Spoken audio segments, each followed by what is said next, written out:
Hello friends, welcome to educational insight. दोस्तों, इस video के माध्यम से हम बात करेंगे बुद्ध के काल में। जी हाँ दोस्तों, महात्मा बुद्ध कालीन जो शिक्षा प्रणाली थी दोस्तों, वो किस रूप में रही।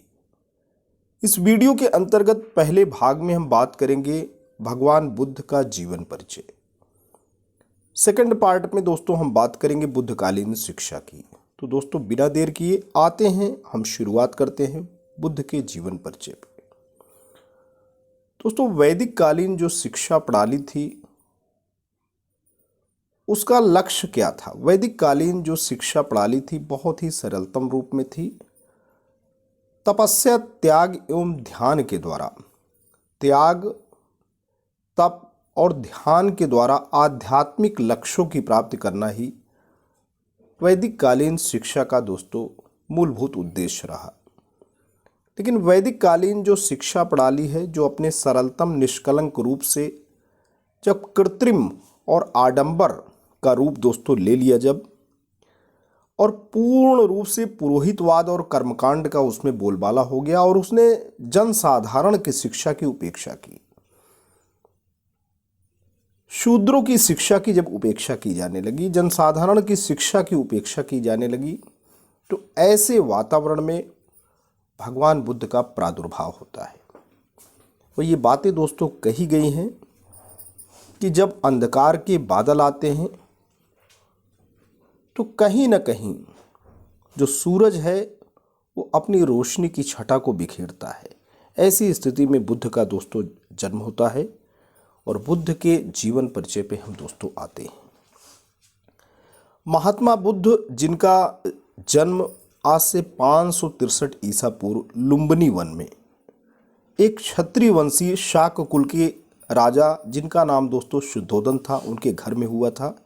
इनकी मां का नाम महामाया था, जो कोलीय वंश से थी, जिनका इनके जन्म के 7 दिन बाद ही निधन हो गया। और भगवान बुद्ध का पालन पोषण उनकी विमाता यानी उनकी मौसी यानी उनकी माता जी की जो छोटी सगी बहन थी महाप्रजापति गौतमी ने दोस्तों किया। 29 वर्ष की आयु में सिद्धार्थ विवाह के उपरांत एकमात्र प्रथम नवजात शिशु राहुल और धर्मपत्नी यशोधरा को त्याग कर संसार को जरा मरण दुखों से मुक्ति दिलाने के मार्ग एवं सत्य दिव्य ज्ञान की खोज में रात्रि में राजपाट का मोह त्याग कर वन की ओर चले गए। वर्षों की कठिन साधना के पश्चात बोधगया दोस्तों क्या है, कौन सी जगह है, बिहार प्रांत में बोधगया है। तो बोधगया में बोधि वृक्ष के नीचे उन्हें ज्ञान की प्राप्ति हुई और वे सिद्धार्थ गौतम से भगवान बुद्ध बन गए। अब हम बात करते हैं शिक्षा एवं विवाह की। बुद्ध, जिनका बचपन का नाम दोस्तों सिद्धार्थ था, सिद्धार्थ ने गुरु विश्वामित्र के पास वेद और उपनिषद को तो पढ़ा ही, राजकाज और युद्ध विद्या की भी शिक्षा ली। कुश्ती, घुड़दौड़, तीर कमान, रथ हाँकने में कोई उनकी बराबरी ही नहीं कर पाता। 16 वर्ष की उम्र में सिद्धार्थ का कन्या यशोधरा के साथ विवाह होता है। पिता द्वारा ऋतुओं के अनुरूप बनाए गए वैभवशाली और समस्त भोगों से युक्त महल में वे यशोधरा के साथ रहने लगे, जहां उनके पुत्र राहुल का जन्म हुआ। लेकिन विवाह के बाद उनका मन वैराग्य में चला गया और सम्यक सुख शांति के लिए उन्होंने अपने परिवार का त्याग कर दिया। दोस्तों, जैसे कि बात हो रही है विरक्त की, ये घटना है जिसको अपने सारथी चन्ना के साथ जो है महात्मा बुद्ध उनको लेके जाते हैं। और ये जो घटना है आप देख सकते हैं, सिद्धार्थ का महाभिनिष्क्रमण रवीन्द्रनाथ ठाकुर, गुरुदेव के नाम से जिनको हम जानते हैं, गुरुदेव रवीन्द्रनाथ ठाकुर द्वारा ये दोस्तों चित्र बनाया गया, जिसमें महात्मा बुद्ध अपना गृह त्याग कर रहे हैं। तो राजा शुद्धोदन ने सिद्धार्थ के लिए भोग विलास का भरपूर प्रबंध कर दिया। तीनों ऋतुओं के लायक 3 सुंदर महल बनवा दिए गए। वहां पर नाच गाना और मनोरंजन की सारी सामग्री जुटा दी गई। दास दासी उसकी सेवा में रख दिए गए, पर ये सारी चीजें व्यर्थ थी। सिद्धार्थ को संसार में बांध कर नहीं रख सकी। बसंत ऋतु में एक दिन सिद्धार्थ बगीचे की सैर पर निकले। उन्हें सड़क पर एक बूढ़ा आदमी दिखाई दिया। उसके दांत टूट गए थे, बाल पक गए थे, शरीर टेढ़ा हो गया था, हाथ में लाठी पकड़े धीरे धीरे कांपता हुआ वह सड़क पर चल रहा था। दूसरी बार कुमार जब बगीचे की सैर को निकला तो उसकी आंखों के आगे एक रोगी आ गया। उसकी सांसें तेजी से चल रही थी, कंधे ढीले पड़ गए थे, बाहें सूख गई थी, पेट फूल गया था, चेहरा पीला पड़ गया था। दूसरे के सहारे वह बड़ी मुश्किल से चल पा रहा था। तीसरी बार सिद्धार्थ को एक अर्थी यानी मरा हुआ इंसान मिला। 4 आदमी उसे उठाकर लिए जा रहे थे। पीछे पीछे बहुत से लोग रहे थे। कोई रो रहा था, कोई छाती पीट रहा था, कोई अपने बाल नोच रहा था। इन दृश्यों से सिद्धार्थ बहुत विचलित हुए। उन्होंने सोचा, धिक्कार है जवानी को, जीवन को सोख लेती है। धिक्कार है स्वास्थ्य को, जो शरीर को नष्ट कर देता है। धिक्कार है जीवन को, जो इतनी जल्दी अपना अध्याय पूरा कर देता है। क्या बुढ़ापा, बीमारी और मौत सदा इसी तरह होती रहेगी? सौम्य। चौथी बार कुमार बगीचे की सैर को निकला तो उसे एक सन्यासी दिखाई पड़ा। संसार की सारी भावनाओं और कामनाओं से मुक्त प्रसन्नचित्त सन्यासी ने सिद्धार्थ को आकृष्ट किया।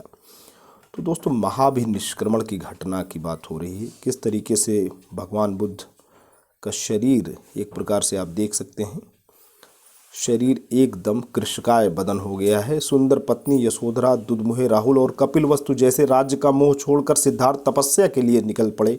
वह राजगृह पहुँचे, वहाँ भिक्षा मांगी। सिद्धार्थ घूमते घूमते आलार, कालाम और उद्दक रामपुत्र के पास पहुँचे। उनसे योग साधना सीखी, समाधि लगाना सीखा, पर उससे उसे संतोष नहीं हुआ। वह उर्वेला पहुँचा और वहाँ पर तरह तरह से तपस्या करने लगे। सिद्धार्थ ने तो पहले केवल तिल चावल खाकर तपस्या शुरू की, बाद में कोई भी आहार लेना बंद कर दिया। शरीर सूख कर कांटा हो गया। 6 साल बीत गए तपस्या करते हुए। सिद्धार्थ की तपस्या सफल नहीं हुई। शांति हेतु बुद्ध का मध्यम मार्ग। एक दिन कुछ स्त्रियां किसी नगर से लौटती हुई वहां से निकली जहां सिद्धार्थ तपस्या कर रहे थे। उनका एक गीत सिद्धार्थ के कान में पड़ा, वीणा के तारों को ढीला मत छोड़ो। ढीला छोड़ देने से उनका सुरीला स्वर नहीं निकलेगा, पर तारों को इतना मत कसो कि वे टूट जाएं। बात सिद्धार्थ को जच गई। वह मान गए कि नियमित आहार विहार से ही योग सिद्ध होता है। अति किसी बात की अक्षी नहीं है। किसी भी प्राप्त के लिए मध्यम मार्ग ही ठीक होता है और इसके लिए कठोर तपस्या करनी पड़ती है। ज्ञान की दोस्तों प्राप्त होती है। बुद्ध के प्रथम गुरु आलार कालाम थे, जिन्होंने उन्हें संन्यास काल में शिक्षा प्राप्त की। 35 वर्ष की आयु में वैशाखी पूर्णिमा के दिन सिद्धार्थ पीपल वृक्ष के नीचे ध्यानस्थ बैठे थे। बुद्ध ने बोध गया में निरंजना नदी के तट पर कठोर तपस्या की थी तथा सुजाता नामक लड़की के हाथों खीर खाकर उपवास तोड़ा था। समीपवर्ती गांव की एक स्त्री सुजाता को पुत्र हुआ और बेटे के लिए एक पीपल वृक्ष से मन्नत पूरी करने के लिए सोने के थाल में गाय के दूध की खीर भरकर पहुंची। सिद्धार्थ वहां बैठा ध्यान कर रहा था। उसे लगा कि वृक्ष देवता ही मानो पूजा लेने के लिए शरीर धरकर बैठे हैं। सुजाता ने बड़े आदर से सिद्धार्थ को खीर भेंट की और कहा, जैसी मेरी मनोकामना पूरी हुई उसी तरह आपकी भी हो। उसी रात को ध्यान लगाने पर सिद्धार्थ की साधना सफल हुई। उसे सच्चा बोध हुआ, तभी से वो सिद्धार्थ बुद्ध कहलाए। जिस पीपल वृक्ष के नीचे सिद्धार्थ को बोध मिला वह बोधि वृक्ष कहलाया और गया का समीपवर्ती वह स्थान दोस्तों बोध गया है। महापरिनिर्वाण यानी बुद्ध का अंत हो रहा है। अब पाली सिद्धांत के महापरिनिर्वाण सूत्र के अनुसार 80 वर्ष की आयु में बुद्ध ने घोषणा की वे जल्द ही महापरिनिर्वाण के लिए रवाना होंगे। बुद्ध ने अपना आखिरी भोजन, जिसे उन्होंने कुंद नामक एक लोहार से एक भेंट स्वरूप में प्राप्त किया था, ग्रहण कर लिया, जिसके कारण वे गंभीर रूप से बीमार पड़ गए। बुद्ध ने अपने शिष्य आनंद को निर्देश दिया कि वह कुंद को समझाए कि उसने कोई गलती नहीं की है। उन्होंने कहा कि यह भोजन अतुल्य है। अब दोस्तों हम बात करेंगे शिक्षा का उद्देश्य क्या है। हम बौद्धकालीन शिक्षा के उद्देश्य की बात कर रहे हैं। बौद्धकालीन शिक्षा के उद्देश्य वैदिक काल की शिक्षा के लगभग समान ही थे। अंतर केवल इतना था कि बौद्ध काल में आध्यात्मिक विकास पर अधिक जोर न देकर नैतिकता अथवा शील पर अधिक ध्यान दिया जाता था। नैतिक चरित्र में अन्य गुणों के साथ साथ दैनिक जीवन में मधुर स्वभाव, अच्छा आचरण, निष्ठा, कर्तव्य पालन तथा पवित्रता जैसे गुण भी निहित थे। बौद्धकालीन शिक्षा के मुख्य उद्देश्यों को संक्षेप में निम्नवत हम लिपिबद्ध भी कर सकते हैं। पहली अगर हम बात करें बौद्धकालीन शिक्षा की, तो नैतिक चरित्र का निर्माण, फॉर्मेशन ऑफ मोरल कैरेक्टर। बौद्धकालीन शिक्षा का सबसे अधिक महत्वपूर्ण उद्देश्य छात्रों के चरित्र का विकास था। क्योंकि बौद्ध काल में नैतिक आचरण पर अधिक जोर दिया जाता था, इसलिए शिक्षा की सहायता से छात्रों में कर्तव्य पालन, सत्य बोलने, धर्माचरण आदि नैतिक गुणों का विकास किया जाता था। दूसरी बात अगर हम बात करें तो बौद्ध धर्म का प्रसार करना, स्प्रेड ऑफ बुद्धिस्टिक रिलीजन। बौद्ध काल की शिक्षा संस्थाओं की स्थापना वास्तव में बौद्ध धर्म के प्रचार के लिए बड़ी संख्या में बौद्ध भिक्षुओं को तैयार करने के लिए की गई थी। प्रारंभ में इन शिक्षा संस्थाओं अर्थात बौद्ध मठों में बौद्ध धर्म का प्रचार करने के इच्छुक बौद्ध भिक्षुओं को ही प्रवेश दिया जाता था। स्पष्ट है कि इन बौद्ध मठों में दी जाने वाली शिक्षा का एक प्रमुख उद्देश्य बौद्ध धर्म का प्रचार करना ही स्वाभाविक था। अच्छा, तीसरी बात दोस्तों है व्यक्तित्व का विकास यानी डेवलपमेंट ऑफ कैरेक्टर। छात्रों के व्यक्तित्व का विकास करना भी बौद्धकालीन शिक्षा का एक मुख्य लक्ष्य था। बौद्ध मठों में छात्रों के व्यक्तित्व का सर्वांगीण विकास करके उन्हें श्रेष्ठ तथा कुशल मानव बनाने का प्रयत्न किया जाता था, जिससे वे पारिवारिक, सामाजिक, राजनीतिक, धार्मिक, आर्थिक क्षेत्रों के उत्तरदायित्व का निर्वाह सफलतापूर्वक कर सके। जीवन के लिए तैयार करना, प्रिपरेशन फॉर लाइफ। शिक्षा का कालजयी उद्देश्य छात्रों को भावी जीवन के लिए तैयार करना रहा है। बौद्धकालीन शिक्षा व्यवस्था में छात्रों को जीवनोपयोगी ज्ञान प्रदान करके जीविकोपार्जन के लिए प्रशिक्षित किया जाता था, जिससे छात्रगण गृहस्थ जीवन में प्रवेश के उपरांत अपना तथा परिवारजनों का भरण पोषण कर सकें। अष्टांगिक मार्ग का अनुसरण करना, फॉलो अप ऑफ अष्टांगिक मार्ग। गौतम बुद्ध के अनुसार दुख से मुक्ति पाना ही मानव जीवन का लक्ष्य है तथा इसके लिए उन्होंने अष्टांगिक मार्ग का प्रतिपादन किया। यही कारण है कि बौद्ध काल में शिक्षा का एक उद्देश्य अष्टांगिक मार्ग का अनुपालन करना था। दूसरे शब्दों में सम्यक संकल्प, सम्यक दृष्टि, सम्यक वाक, सम्यक कर्म, सम्यक आजीविका, सम्यक व्यायाम, सम्यक स्मृति तथा सम्यक समाज की योग्यता प्राप्त करना ही शिक्षा का उद्देश्य है। अच्छा दोस्तों, जैसे वैदिक कालीन शिक्षा में उपनयन संस्कार होते थे, यानी उपनयन संस्कार के बाद बच्चा विद्यालय में प्रवेश पा जाता था, वैसे बौद्धकालीन शिक्षा में प्रवज्या संस्कार होता था। शिक्षा प्राप्त करने के लिए बालकों का मठों में प्रवेश हेतु प्रवज्या या प्रवज्या संस्कार होता था। प्रवज्या का शाब्दिक अर्थ है बाहर जाना, अतः प्रवज्या संस्कार से तात्पर्य शिक्षा के लिए घर से बाहर जाना।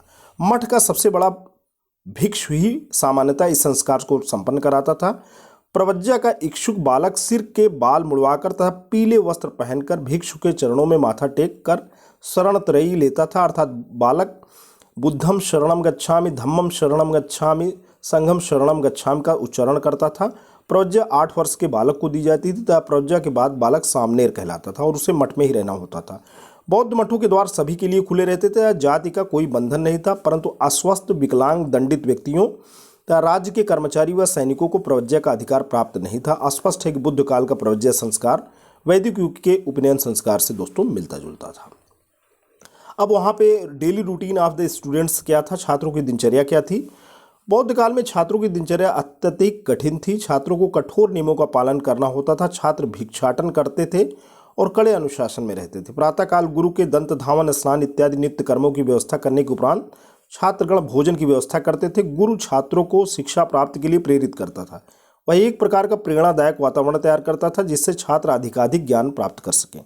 छात्रगण जिज्ञासावश प्रश्न भी करते थे। गुरु उनका उत्तर उपदेश के रूप में देता था। सामनेर को 10 आदेशों का पालन करना आवश्यक था। इन आदेशों को 10 शिक्षा पदानी अर्थात 10 शिक्षा पद कहते थे। ये आदेश थे अहिंसा का पालन करना, शुद्ध आचरण करना, सत्य बोलना, सत्य आहार करना, मादक पदार्थों से दूर रहना, निंदा न करना, सरल जीवन व्यतीत करना अर्थात श्रृंगार न करना, नृत्य आदि तमाशों को न देखना, अपरिग्रह अर्थात बिना दिए किसी वस्तु को न लेना, सोना चांदी हीरे जवाहरात जैसी बहुमूल्य वस्तुओं का दान न लेना। शिक्षा की संस्थाएं क्या थी। बौद्ध काल में शिक्षा गुरुओं का व्यक्तिगत उद्यम न होकर संस्थागत हो गई थी। वैदिक काल में जहां गुरु के व्यक्तिगत आश्रम में शिक्षा देने की प्रथा थी, बौद्ध युग में व्यक्तिगत अध्यापक तथा उनके आश्रम बृहत्तर इकाइयों में संघबद्ध हो गए थे, जिन्हें बौद्ध संघ या बौद्ध मठ या बौद्ध विहार या बौद्ध संघाराम कहते थे।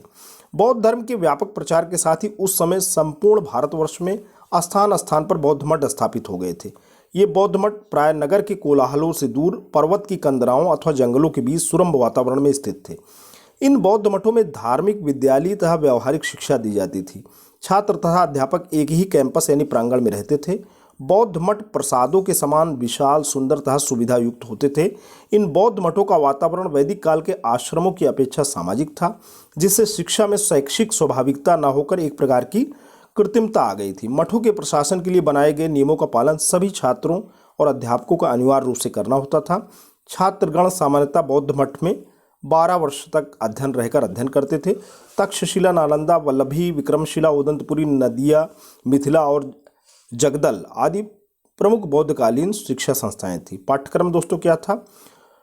बौद्धकालीन शिक्षा मूलतः निवृत्त प्रधान थी। इसका प्रमुख उद्देश्य मानव जीवन के दौरान ही निर्वाण की प्राप्ति था। अतः शिक्षा में बौद्ध धर्म के ज्ञान का बोलबाला था। अधिकांश सामनेर बौद्ध धर्म शास्त्रों का अध्ययन करते थे, परंतु यह अर्थ नहीं था कि उस समय जीवन उपयोगी शिक्षा का अभाव था। मौर्य काल तथा गुप्त काल को तो भारतवर्ष के स्वर्ण युग के नाम से पुकारा जाता है। इन कालों में साहित्य, दर्शन, कला, व्यापार, कृषि, सैनिक आदि क्षेत्रों में भारत में सर्वोच्च शिखर पर था। वास्तव में बौद्ध काल में शिक्षा दो भागों में विभक्त थी, प्रारंभिक शिक्षा और उच्च शिक्षा।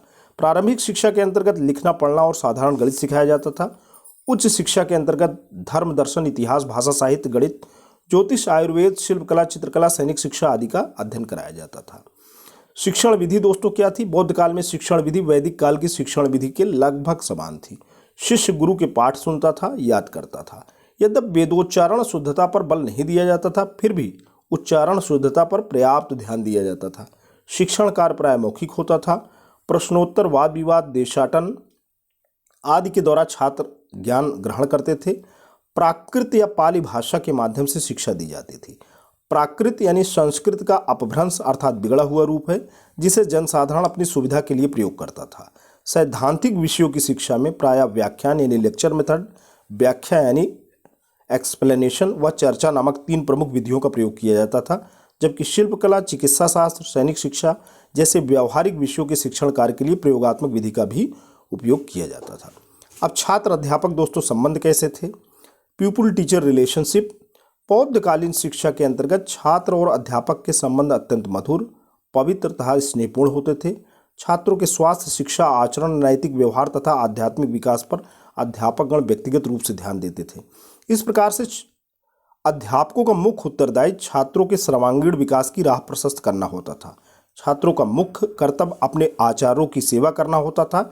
इसलिए छात्र अध्यापक संबंधों का आधार परस्पर मधुर, पवित्र, स्नेहपूर्ण, प्रेमपूर्ण व्यवहार तथा श्रद्धा व विश्वास था। शिक्षक अपने विशाल व्यक्तित्व, विद्वत्ता, उच्च चरित्र, तपस्या, साधना, संयम, अनुशासन तथा गरिमापूर्ण व्यवहार से छात्रों पर अमिट प्रभाव डालता था।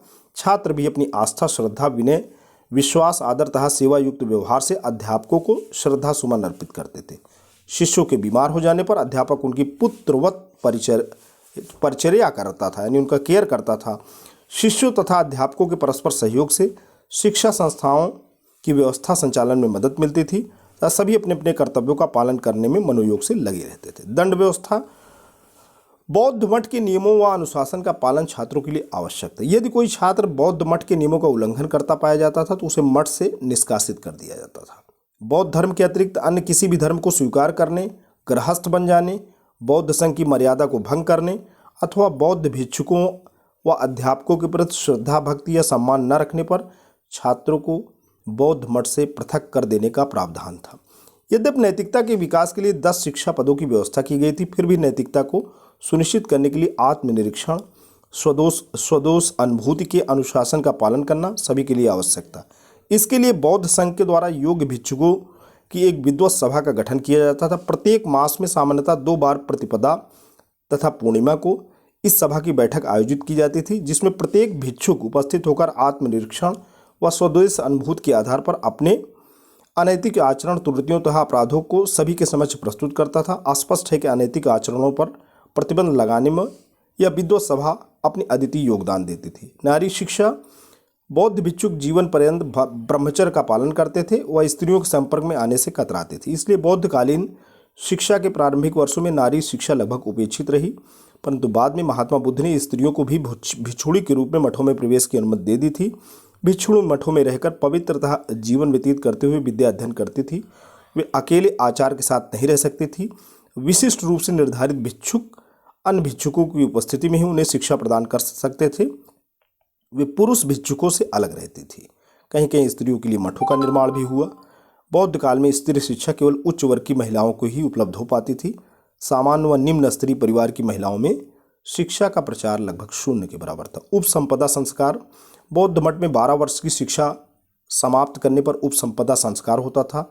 यह बौद्ध पद्धति का द्वितीय तथा अंतिम संस्कार था। वेदकालीन शिक्षा पद्धति में समावर्तन उपदेश के उपरांत ब्रह्मचारी गृहस्थ आश्रम में प्रवेश कर जाते थे, परंतु बौद्धकालीन शिक्षा पद्धति में उपसंपदा संस्कार के उपरांत सामनेर पूर्ण रूप से भिक्षुक बन जाता था, तो उसका गृहस्थ जीवन से कोई संबंध नहीं रह जाता था। यानी दोस्तों, वैदिक कालीन शिक्षा में समावर्तन संस्कार के बाद गृहस्थ जीवन में व्यक्ति प्रवेश करता था, लेकिन यहाँ पे 12 वर्ष की शिक्षा के बाद उस संपदा संस्कार होता था तो व्यक्ति पूर्ण रूप से भिक्षुक बन जाता था। यही एक अंतर है। 12 वर्ष की शिक्षा के बाद छात्रों के दो रास्ते होते थे। प्रथम, गृहस्थ जीवन में प्रवेश करना तथा द्वितीय, आजन में भिक्षुक रहकर बौद्ध धर्म का प्रचार करना। दूसरे रास्ते को अपनाने वाले छात्र को ही उपसंपदा संस्कार होता था।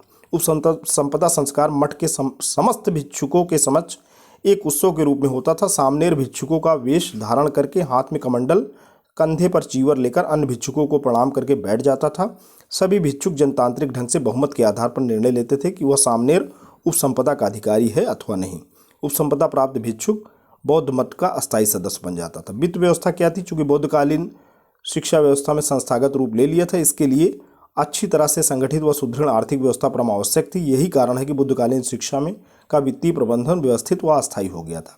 यद्यपि शिक्षा के लिए आय के साधन लगभग वही थे जो वैदिक काल में थे, परंतु शिक्षा संस्थाएं अर्थात बौद्ध मठों को निरंतर वित्तीय सहायता मिलती रहे, इसलिए कुछ साधन दृढ़ व अस्थायी बनाए गए थे। राजकीय सहायता अत्यधिक बढ़ गई थी। बौद्ध मठों को पूर्ण रूप से शासकों का संरक्षक प्राप्त था। राजस्व, धर्मस्व, उपहार, दान, समाज द्वारा सहायता, भिक्षा तथा शुल्क इत्यादि बौद्ध विद्यापीठों की आय के प्रमुख साधन थे। छात्रों के भोजन, वस्त्र, आवास व चिकित्सा, अध्यापकों के वेतन, उपकरण व भवनों का निर्माण, देखभाल, साहित्य सृजन आदि बौद्धकालीन शिक्षा के व्यय की प्रमुख मदें थी। तो दोस्तों, ये रहा पूरी तरीके से बौद्धकालीन शिक्षा। और हम आपको बात करेंगे इस बौद्धकालीन शिक्षा की कमियां क्या थी। कट्टर धार्मिक विचारों का दोस्तों समावेश था। लौकिक जीवन की इसमें उपेक्षा थी। स्त्री शिक्षा की भी इसमें उपेक्षा हुई। हस्तकार्यों के प्रति घृणा हुई। बिहारों का जो वातावरण था बौद्ध विहारों का, वो भ्रष्ट हो गया, जिसमें भिक्षु और भिक्षुणियों का प्रवेश होने से, और उसके अलावा सैनिक शिक्षा की भी उपेक्षा की गई। लेकिन अगर हम इसकी लाभ की बात करें तो शिक्षा संस्थाओं का प्रजातांत्रिक संगठन हुआ। छात्र और अध्यापकों का सरल जीवन इसमें था। शांति व अहिंसा का अनुसरण हुआ। जन सामान्य की शिक्षा की व्यवस्था हुई। आत्मनिरीक्षण व स्वदोष अनुभूति के माध्यम से शिक्षा का मार्ग प्रशस्त हुआ। तो दोस्तों, आज के लिए इतना ही। वीडियो इन्फॉर्मेशन, लेटेस्ट अपडेट आशा करता हूँ आपको अच्छा लगा होगा। यदि आपको अच्छा लगा तो प्लीज़ आप इसे लाइक करें, चैनल पे कमेंट करें, इसे ज़्यादा से ज़्यादा दोस्तों तक शेयर करें। दोस्तों, अगर आप चैनल पर नए हैं, पहली बार विजिट कर रहे हैं, तो प्लीज़ आप इसे सब्सक्राइब करें। Thanks for watching and listening. This is Prakash signing off.